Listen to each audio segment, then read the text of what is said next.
গল্পটা খুব অদ্ভুত, কিছু রাগ অনুরাগে। মা ছেলের এমন গল্প বলাই হয়নি আগে। রাগ করে না রাগুনি, খেতে দেবো বেগুনি। আপনার মতো সিরিয়াল বুড়ির বাড়িতে না কখনো কেউ কাজ করবে না, আমিও করবো না। চললো যা, আজকে আবার একটা কাজের লোক তাড়িয়ে দিয়েছে। আগে তো সব কাজ তুমি একা হাতে করতে, এখন নিজে কেন করো না তাহলে? তুই আমার ছেলে না আমার বাপ, আমার শাসন করিস? হাল ছাড়বে না। না না, ও হাল ছাড়বে না, হালই ওকে একদিন ছেড়ে যাবে। কি করো তুমি? আমি লিখি। লিখো? কোনো কাজকর্ম করো না? তোমাকে না মাঝে মাঝে সহ্য করা যায় না। এই, তুই কি সহ্য করবি রে?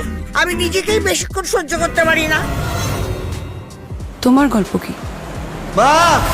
আমার গল্প মাতে শুরু, মাতেই শেষ।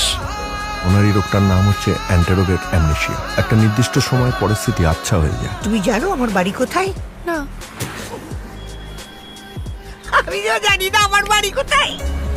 রোজ সকালে উঠে এটা জানতে পারি যে আজ আমার চরিত্রটা ঠিক কি।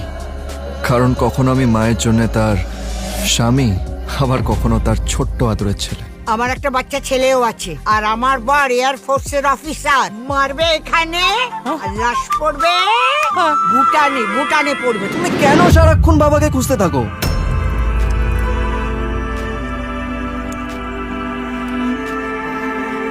না হওয়া কি মুখের কথা। রাধে রাধে, হরি হরি, মুঠোর মধ্যে সাইপা ধরি। সেদিনকে রাতে কি করছিল আরামি বাচ্চা? এই ভদ্রভাবে কথা বলো না। তুই একবার ওকে ঢেকে দিয়ে নে শোনা। জীবনটা না সবসময় তোমার লেখা গল্পের মতন পারফেক্ট হয় না। এটাই কি মা ছেলের শেষ দেখা, নাকি শেষ বলে সত্যি কিছু হয় না? আমি মাকে ছাড়া বাঁচতে পারবো না। মা ছাড়া আমার কেউ নেই। আমি তোর সব ঋণ শোধ করে যাব।